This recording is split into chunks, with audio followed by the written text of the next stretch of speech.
Life is going to knock you down. Listen to me, many of you right now, life's got you up against the rope, and you got to do me a favor. Like, you can't give up. You can't give in. Pain is temporary.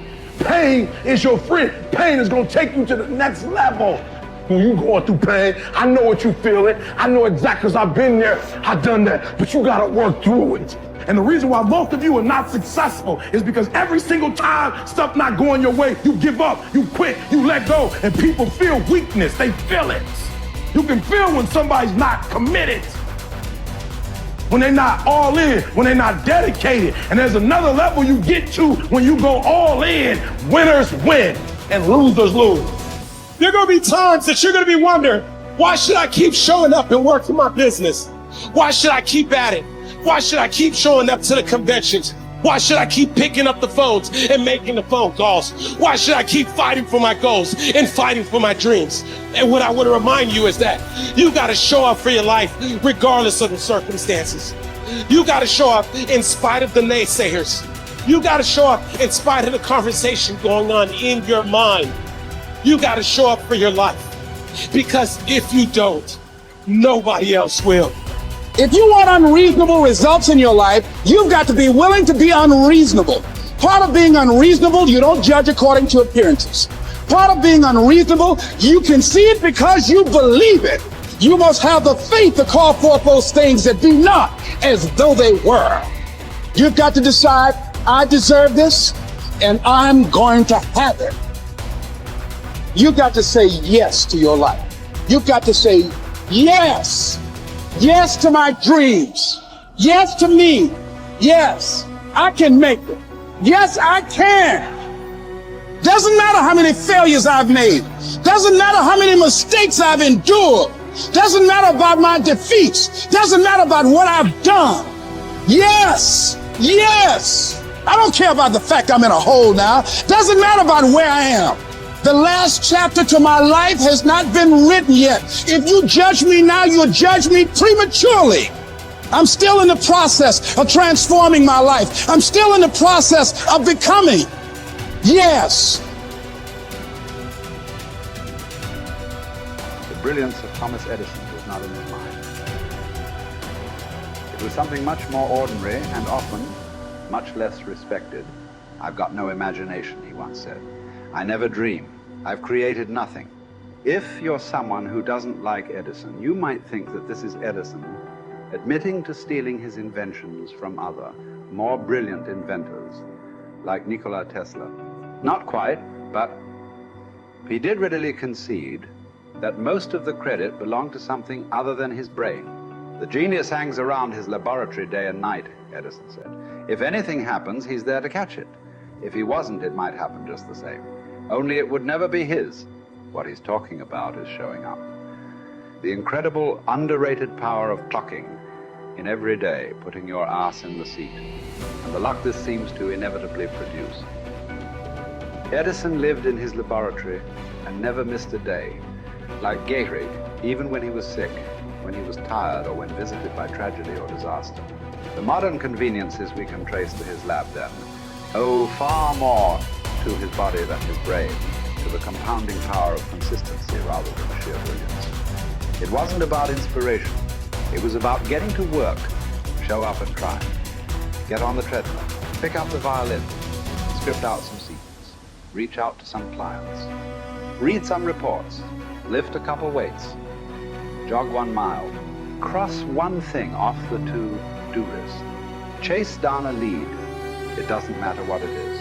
All aspects of our life benefit from this circumscribed kind of business. Just as long as you do something every day, that is the important thing. Show up. When you're tired, when you don't have to, even if you have an excuse, even if you're busy, even if you won't get recognized for it, even if it's been kicking your ass lately, once something is done, you can build on it. Once you get started, momentum can grow. When you show up, you can get lucky. Is this still hard? Yes. But the good news is that because it's hard, most people don't do it. They don't show up.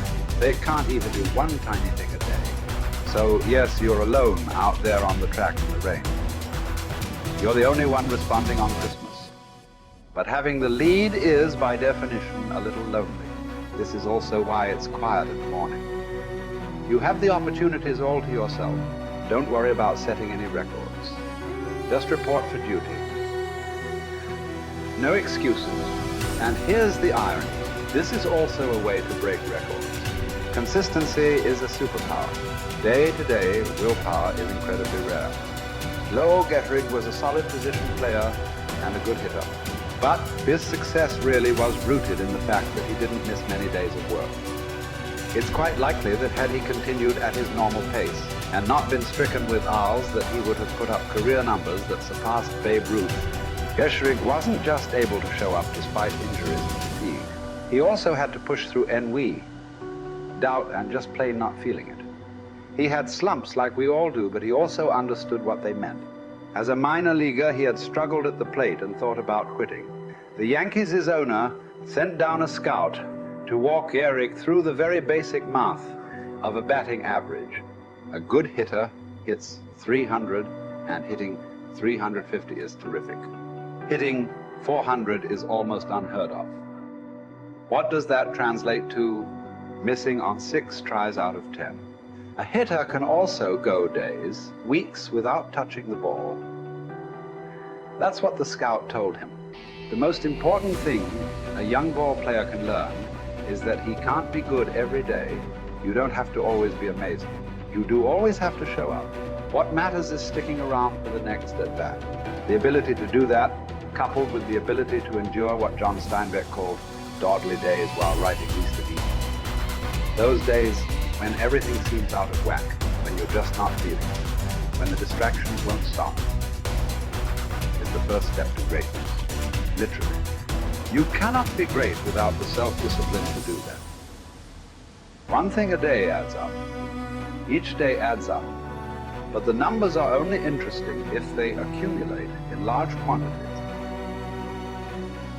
You guys that are just getting started, you're not going to start right here. You're going to start down there, probably in another city, another town. I grew up in Lake Charles, Louisiana, no money, raised by a single mother. I was in debt at 25 years old. First thing that I had to do in my life was not learn a new skill. First thing I had to do to get my life moving in the right direction was self-development. It is vital. It was vital for me that I improved myself and I could start depending upon me. I had to show up every day with some rituals, some disciplines, and start getting myself to trust me, not trust others, but trust myself to do the right thing every day. One of the things that I started doing was beating the sun up every morning. I'm going to beat that sun up every morning so that I have the discipline and the control over my life. So I knew, hey, before that thing pops, I'm going to pop. I'm going to get out of bed, depend on myself, get up at the same time every day. And for me, that time, regardless of where I was beat that sun up. No matter where I am, I'm going to beat that thing up. So it gives me a sense of control over my own life. Second thing,